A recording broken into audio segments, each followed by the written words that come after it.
Bonjour. Au combat, tu n'abandonnes jamais ni tes morts, ni tes blessés, ni tes armes.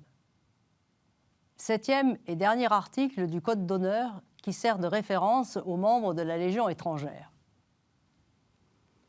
Le chrétien, lui aussi, ne doit jamais abandonner ses armes. Mais alors pourquoi, dans la lettre aux Éphésiens, Paul parle-t-il d'armes, quand dans la même lettre, il acclame le Christ notre paix?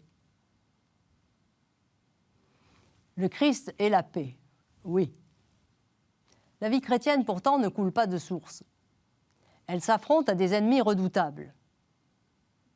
Le combat, bien réel, s'avère démesuré, car il n'est pas contre des adversaires de chair et de sang, mais contre des puissances mauvaises, les esprits du mal qui veulent nous détourner du Christ. C'est par un corps à corps que l'on parvient à résister aux manœuvres du diable, le diviseur qui s'emploie à nous couper de Dieu.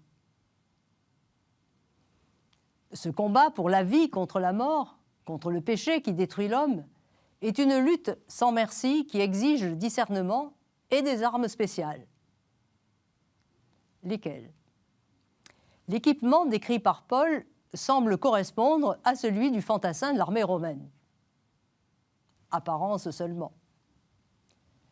Le chrétien porte bien une ceinture au rein, mais c'est pour marcher dans la vérité de l'Évangile.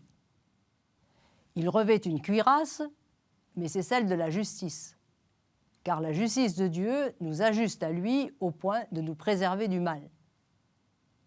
Il est chaussé avec la promptitude de l'Évangile de la paix.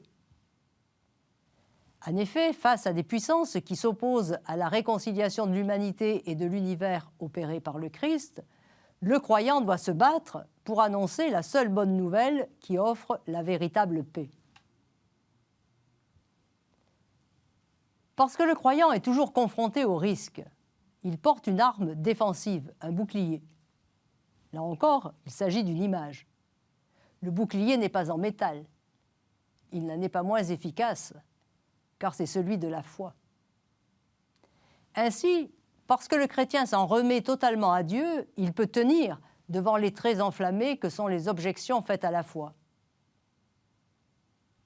Le casque, autre équipement défensif, préserve la tête.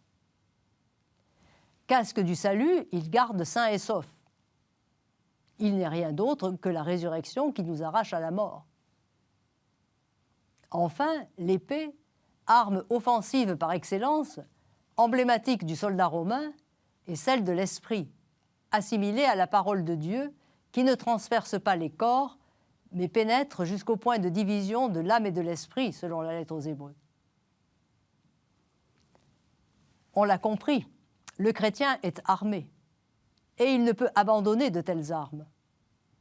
Elles sont indispensables pour mener le combat intérieur qui repose sur un engagement sans condition. C'est pourquoi celui-ci exige un entraînement permanent, non pas physique, mais de l'âme qui se fortifie dans la prière. De telles armes ne conquièrent pas des territoires, mais les cœurs, pour la plus grande gloire de Dieu. À bientôt.